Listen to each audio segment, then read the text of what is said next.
कवि और कालू कौवे का एक बेटा था जिसका नाम जग्गू था। जग्गू हर वक्त खाता रहता और गोरी कवि उसे एक नहीं दो दो फल खिलाती। जग्गू, ये लो, ये दूसरा वाला फल भी खा जाओ, तुम्हारा पेट भर जाएगा। मेरा शेर बेटा बनेगा मेरा जग्गू बेटा। गोरी, अगर जग्गू ने एक और फल नहीं खा रहा, तुम उसे बार बार क्यों कह रही हो? कल का दिन भी तो है, कल खा लेगा फल। हाँ, मैं कब से देख रही हूँ, तुम जग्गू के खाने पर कब से नजर लगाए बैठे हो। अपनी नजर दूर करो अपनी नजर। मम्मा, आप ठीक कह रही हैं, जब भी मैं खाना खाता हूँ पापा तो टोकते रहते हैं, कहते हैं कम खाओ, पर मम्मा मुझे तो भूख लगी होती है, मैं तो सारा चट कर जाऊंगा। अगली सुबह गोरी कवि और रानो चिड़िया दोनों आपस में बात कर रहे होते हैं। गोरी बहन, आप अपने साथ जग्गू को नहीं ले जाएंगी? मैं तो अपने साथ अपने लाल बेटे टीकू को अपने साथ ले जाती हूँ। मैं उसे आजकल जंगल के सारे काम सिखा रही हूँ, कल को वो कमा के लाएगा और जब मैं बूढ़ी हो जाऊंगी मेरा बेटा मुझे खिलाएगा। मनहूस मारी चिड़िया, अपने मुंह से एक बार ये मत कहना कि मैं अपने बेटे से काम कराऊं। क्यों काम कराऊं? उसका बेटा जिंदा बैठा है, वही कमा के लाएगा और हम खाएंगे। गोरी से कोई भी ऐसी बात करता तो गोरी को गुस्सा आ जाता। एक दिन झील किनारे जग्गू और उसके दोस्त आपस में खेल रहे होते हैं। गुड्डू एक फल अपने साथ रखा बैठा था। जग्गू उसे छीन लेता है और खाने लगता है। गुड्डू रोने लगता है और गोरी से कहता है, गोरी आंटी, ये तो मेरा फल है, जग्गू को देखो मेरा फल खा रहा है। कौन सा फल? ये फल मेरे जग्गू का है और जग्गू ही खाएगा। गोरी को जो भी मिल जाता, वो चोरी का खाना हो या किसी से छीना हुआ, सब जग्गू को खिला देती।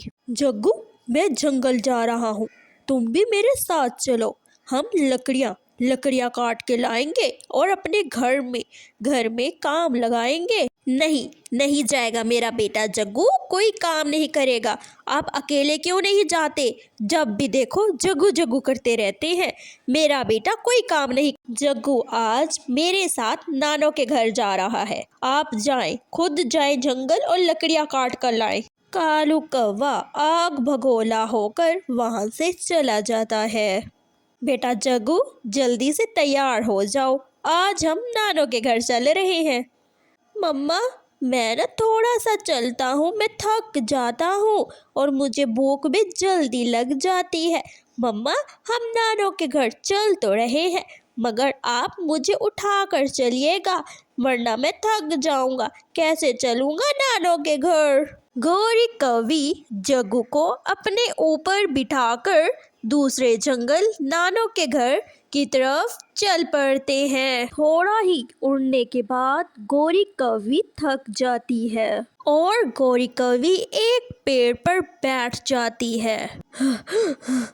जग्गू बेटा, अब मैं थक गई हूँ, अब तुम थोड़ा खुद भी चढ़ लो। गोरी कवि जग्गू को ऐसा कहकर तो जग्गू भी गोरी कवि के साथ चलता है। थोड़ी ही देर उड़ने के बाद दो पेड़ छोड़कर वो एक पेड़ पर बैठ जाते हैं। जग्गू अपनी माँ गोरी से कहता है, माँ, मैं थक गया हूँ, मेरी सांस फूल गई है, मुझसे और ज़्यादा उड़ा नहीं जाता। माँ, मैं थक गया हूँ, आप मुझे उठा ले।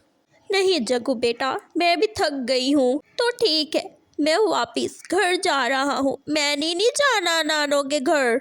जग्गू वापिस अपने घर की तरफ मुड़ पड़ता है। जग्गू जैसे ही घर आता है, घोंसले में सो जाता है और अपनी माँ से कहता है, माँ, मुझे भूख लग रही है, जल्दी से मुझे दाना दो, मैंने दाना खाना है, मैं काफ़ी थक गया हूँ।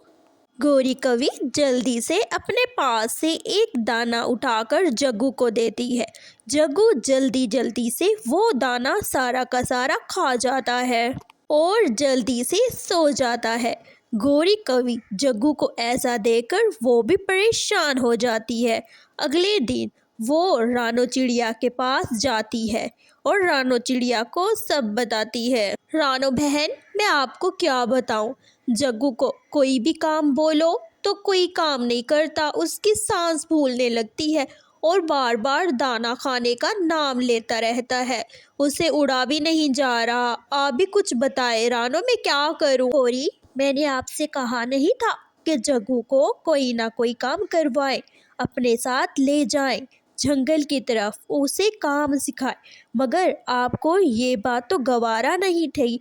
अब मैं क्या ही कर सकती हूँ? गौरी परेशान होकर घर की तरफ वापस आती है। आते ही जग्गू रोने लग जाता है। माँ, मुझे दाना दो, दाना दो, मुझे भूख लगी है माँ।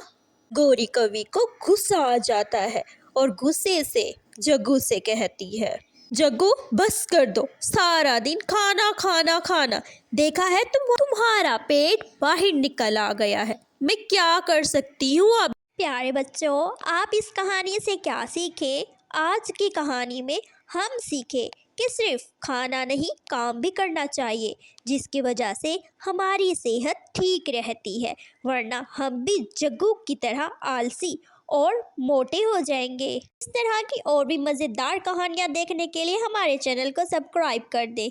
धन्यवाद।